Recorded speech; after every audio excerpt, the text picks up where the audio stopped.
up, YouTube? Boy, back once again with another sport topic. And today we're gonna talk some football, Houston Texans football. Today we're gonna talk about once you start gaining more success, you see people want to copy and mimic and piggyback off that success. We're gonna break it down. Before we get there, like I'm telling you before, man, if you're liking the content, make sure you liking the channel. Make sure you watching all the videos, you commenting on all the videos, you liking all the videos, and you sharing all the videos on all social media platforms, Instagram, Twitter, Facebook, TikTok, Snapchat, any type of social media platform you use. Make sure you share them same social media platforms. Also, follow me on social media as well. The link in the description below. We still in the race to get the 6,000 subscribers. So you know what that means. I need you to tell a friend, tell a friend, tell another friend, tell another friend, and tell some more friends, and then tell some more friends to put them on game with the channel so we can get the channel up and growing, get the channel to 6,000 subscribers. I'm trying to get to 6,000 subscribers, and I can't do that without your help. And your help, I need you to like, share, and subscribe, and let's get this channel growing. Really, really appreciate that. Now, Houston Texans have made themselves to the playoffs, have won the division title, and we're starting to see a lot of success. CJ Stroud is on the fast track and should be the favorite. Not only the favorite, should actually win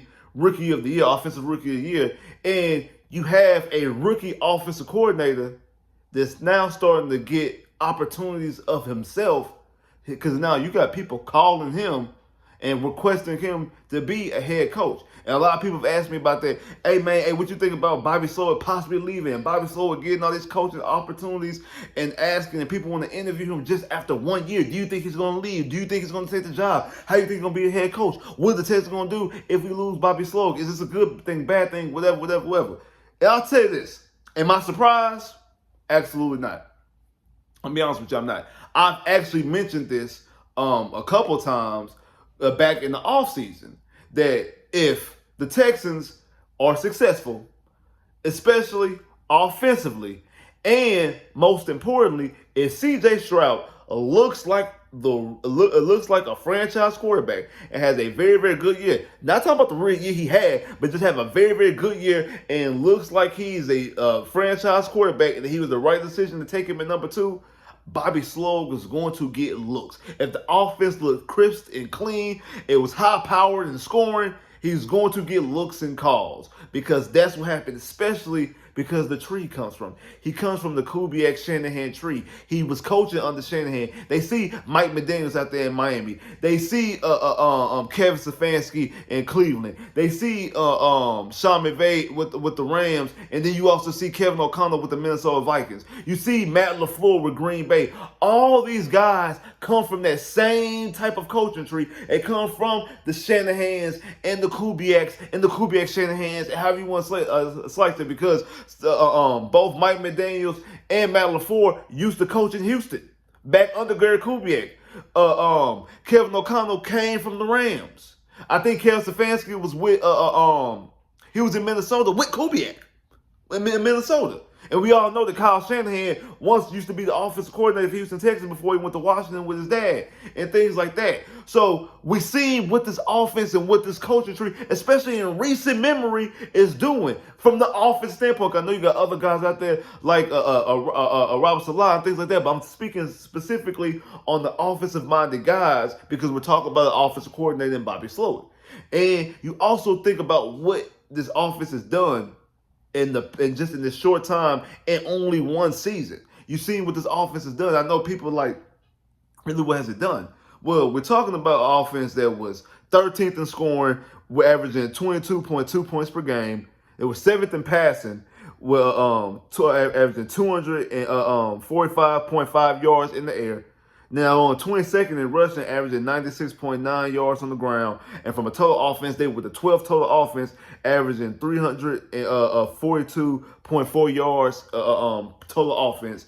You talk about a rookie quarterback that threw for 4,100 yards, 23 touchdowns, and 5 interceptions. You're talking about a receiver in Nico Collins that almost had 1,300 yards. I think he was like five yards away from 1,300 yards. Tank Dell, a rookie receiver who only played in a little over half the season, had 700 yards and 7 touchdowns on the fast track. If he would have played the full season, there's no doubt that he would have had 1,000 yards receiving. And then you talk about a guy who wasn't even your primary back in Singletary, who got in sparingly at the end as being the primary guy, because there were a couple games out there he didn't get no carries or just one one carry, almost give you 1,000 yards on the ground. So if they would have committed to him soon to be the primary running back, there's no question that he gives you 1,000 yards. Not to mention, so you're talking about if your quarterback doesn't miss 2 games, you're talking about a quarterback that's throwing for 4,500 yards. You're talking about 2 receivers that's over 2 receivers don't over 1,000-yard receivers. You're talking about 2 1,200, 1,300-yard, 1,000 receivers, 2 of them, and you're talking about a running back over 1,000 yards.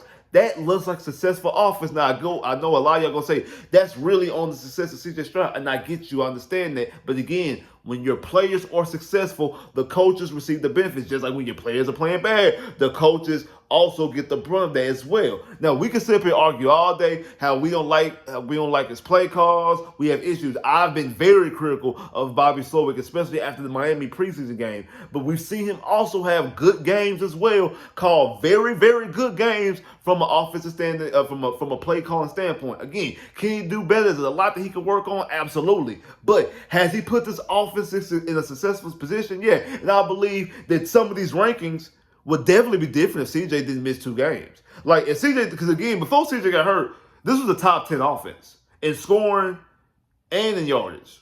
In passing, they were number 2. They were top 5. No, I think they were like either 2 or 3 in passing. Because remember, CJ Stroud leads the league in yards. CJ Stroud leads the league in yards per game as a quarterback throwing the football. So we're talking about if he doesn't get hurt, we're talking about probably like the number 2 passing offense in the league.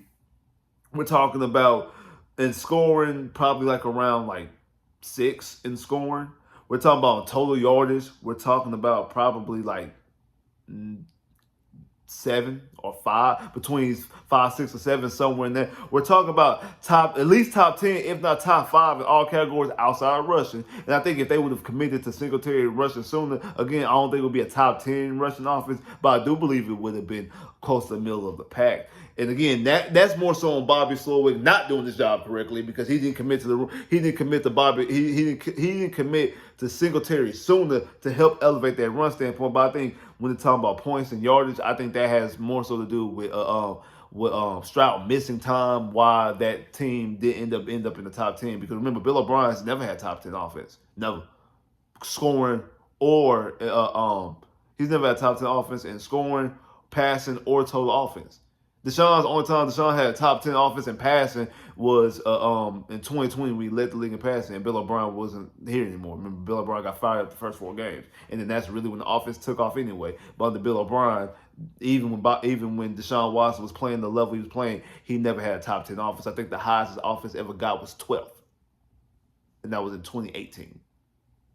That was the highest his offense ever got, was 12th in 2018. So I know, and I also, you probably could say the same thing when it comes to Deshaun, him missing time his rookie year, because I'm pretty sure that probably would have been a top 10 offense. But again, it was a small sample size. It was only 6 games. We don't know how the rest of the season would have progressed, how the other 10 games would have progressed, or 9 games, I think, how the 9 games would have progressed going to the rest of that season. So we really don't know. And again, we'll never know, because we'll just never know. But I say all that to say this: Bobby Slowik has actually, the success of CJ has earned Bobby Slowik at the very least opportunity. You see teams like, I think the Titans have them high on his board. I think they might be the Titans' number 1 option. I think the Panthers, they sent out a request. The Seattle job just opened up. I don't know if they sent out a request, but the Seattle job just opened up. Obviously, you got the Chargers out there. The Raiders, I think the Raiders should stay with Pearson. So I don't know exactly where he would go even if he does decide to go. Me personally, I don't think he's going to leave. I think he's going to take the interview. Now, I actually advise him to take as many interviews. He don't have to take all the interviews, but I do advise him to take some of these interviews. I do advise him to take, so especially if he has aspirations of eventually becoming the head coach, because we don't know if he even has any aspirations of being a head coach. We don't know, because some people are cool and just fine with being coordinators. Some people are just fine with being coordinators. They have no real aspirations of being head coaches. So again, if he has any aspirations of being a head coach, I would advise him to go out there and take the interview. That way, like dip his toe into the situation. So just in case if the interview doesn't go well, he knows what he can fix on when it comes to interview. He knows how to handle the interview situation because he's interviewed obviously for OC jobs before. He's never interviewed for a head coaching job, to the best of my knowledge. He's never interviewed for a head coaching job before. And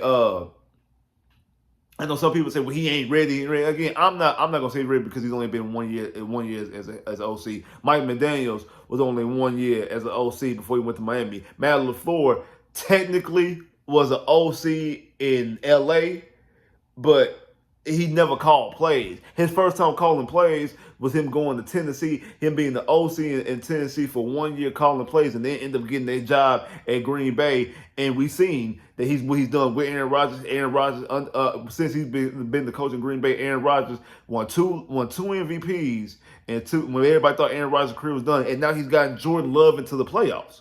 He's got to the playoffs with Jordan Love.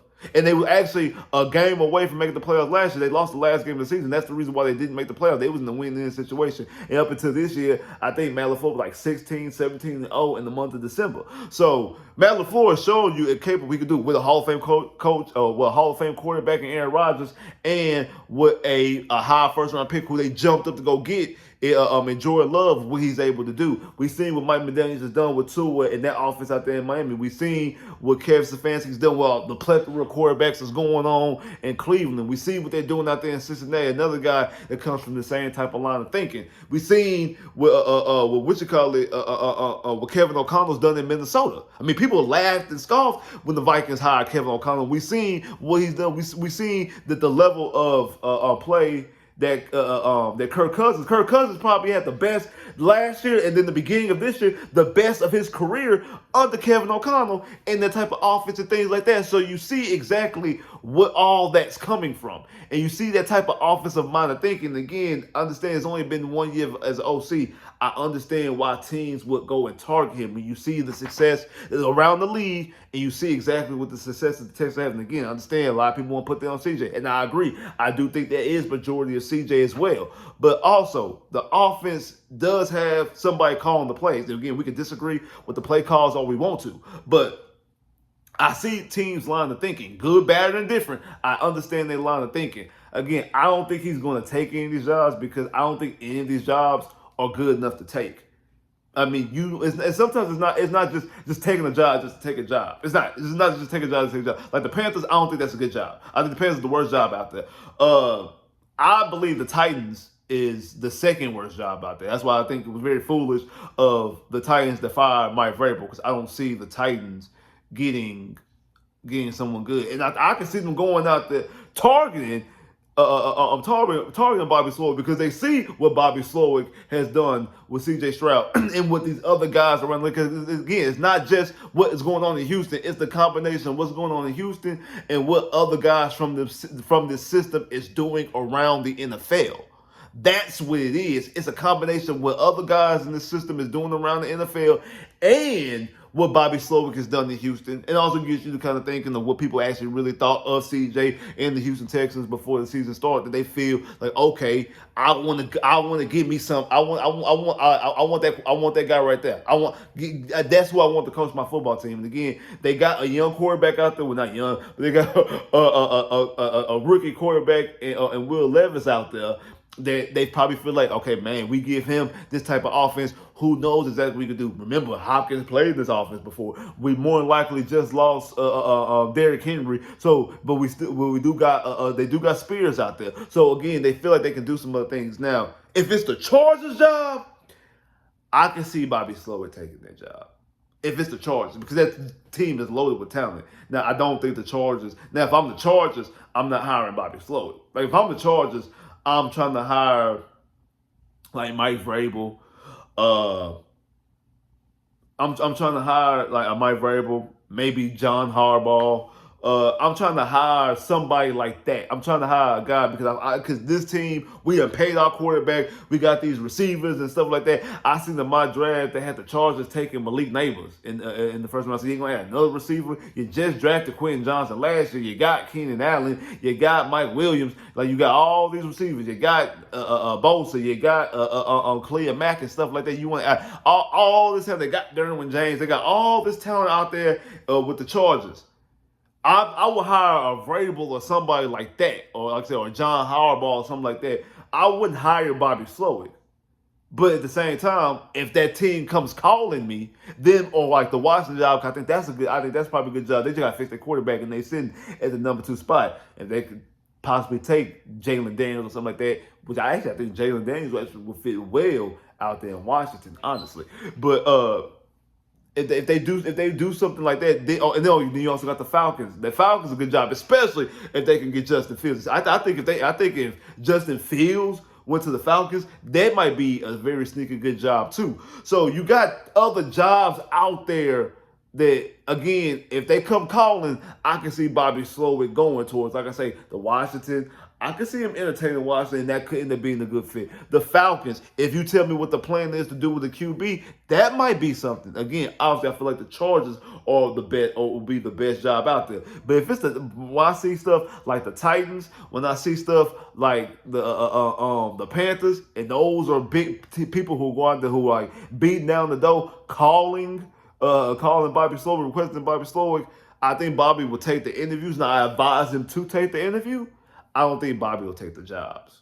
I don't expect him to take those jobs. I just don't. Why would you leave C.J. Stroud in this offense, what I just named, with possibly 2,000-yard receivers and potentially 1,000-yard running back if you would use them properly?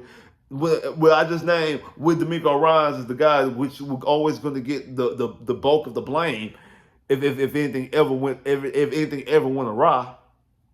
Why would I leave that so soon? Why would I leave that so soon? I can see if we won Super Bowls and we like when Airbnb was trying to leave the Chiefs, it made sense. The Chiefs they didn't won, so okay, so now it's time to leave. Now again, I don't agree with him making the Lowry move, but I think that's more so with him and Mahomes not getting along, more so than him trying to get another job, and also him trying to prove that he could be an offensive coordinator without Mahomes. But you see exactly what Kansas City is doing without him, obviously. And you also see that, like, with Sam Howell had a decent year from a passing standpoint. They didn't win a lot of games, but he had a lot of passing yards. But when you see stuff like that, making Lowry moves like that, it doesn't make any sense. But again, I see why he would want to leave and go out there to be a head coach somewhere, because the team that he's been coaching has been winning Super Bowls. Bobby Slowik he's a rookie OC. He ain't been winning Super Bowls. So you look at stuff like Ben Johnson. Ben Johnson was like, wait, I'm a way to a better job and a better opportunity to open up. That's the reason why Ben Johnson didn't leave last year with the Lions. And again, they window and opportunity don't look as big as the Texans because they don't have a rookie quarterback. They got an older guy. They don't have a rookie quarterback that's about to play football like the Texans. The Texans have a rookie quarterback that's playing football right now. So you got a situation like that. You got a rookie quarterback like you're in the beginning of getting something started. So I don't see him leaving that. And again, not to push somebody away. But if he did get the opportunity, like the Washington job, the Falcons job, or the Chargers job, and he did leave, what would the Texans do? Very quick. Very, very quick and very easy. And I've been saying this again. Before Bobby Slowik even got here, I am excited to see exactly what Bobby Slowik can do with this offense, because he runs that Kubiak Shanahan offense. I'm even more excited to see what CJ and this offense is going to look like with Gerard Johnson. Gerard Johnson and CJ go way back, all the way back to the Elite 11. Gerard Johnson was the coach of the Elite 11 when CJ Stroud went out there, won the MVP of the Elite 11, by the way, and that's how he was able to earn his scholarship and get his opportunity to go to Ohio State, because he wasn't a highly touted prospect going into the Elite 11. Left the Elite 11 as the MVP with Bryce Young being on the field, and DJ, old boy used to play at Clemson that ended up going to UCLA, and I think he can transfer again, if I'm not mistaken. He didn't get in the draft this year. But other guys, other highly touted guys and highly recruited guys, after going in there and showcasing the talents against those guys and going in that Elite 11, winning MVP, being coached by Gerard Johnson, end up putting himself to get the scholarship at Ohio State, and the rest is history. Gerard Johnson, the quarterback's coach, who knows this offense and also has another offense of his own. So putting that in with a guy with a relationship with CJ already, and I've been saying this forever, that former backup quarterbacks, remember Gerard Johnson, former quarterback for Texas A&M, and then also with backups around the NFL, former QBs that were back, especially guys who were backups, they have to get so much information. They have to learn so much because most of the time, those guys were one of the guys who were the talented guys. Those are really the real students of the game. And they really survived on them being smart and them learning different offenses and learning different other ways and aspects and learning how to toolage and utilize things like that. They learn how to do other things, and that's how they were able to survive the way they was able to survive, because a lot of guys just walk in and be so supremely talented that they live off of that. That's not the case with Gerard Johnson. So because of that type of learning and thinking, he can translate that and put you, okay, I know what you're seeing on the field, but I want you to do this. Because Bobby Slowik did work for PFF and did know how to work on defense, because I think he was like something with the defense on PFF. So he did come from that type of background, so he do see things a little bit differently. But Gerard Johnson's going to see the game just like CJ, because he's a former quarterback. Okay, I see exactly what you see. I know what you was thinking in this instance, but I prefer you to do this. Or this is what you could have done. Or this is what I want you to do. Like things like that. Little nuances like that helps elevate and grows helps elevates and takes your game off to one thing. That's the reason why when you see people like Dan Orlovsky on the clicker and breaking down all the different type of stuff, and old dude on YouTube, the quarterback school guy. Again, guys who are former quarterbacks, former backup quarterbacks today. He used to be a former backup quarterback with the Cincinnati Bengals. Dan Orlovsky been all over the league, was a backup in Houston at one point in time. They see the game because they're a quarterback, and they know, okay, because they were always watching film. They went out there practicing. They either watching the star quarterback practice, or they were breaking down film. So they know how to crunch all those type of things. So they also know how to express it and for a quarterback to understand.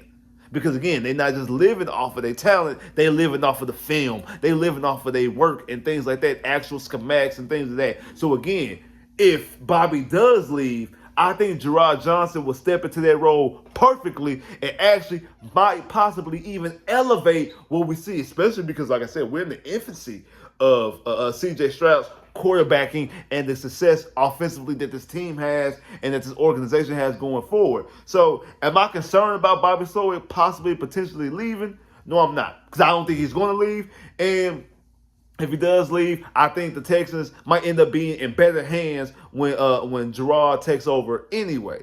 But I don't think he's going to leave. And do I think it's silly and asinine for teams to be calling Bobby Slowik? Absolutely not. They just are piggyback off the success. I mean, it's a copycat league. They're trying to do everything they can. They put themselves in that same exact situation and put themselves into a way that they can possibly have a high-power offense as well. Like, subscribe if you haven't, comment below. If you haven't, click that bell and get more videos. Holla.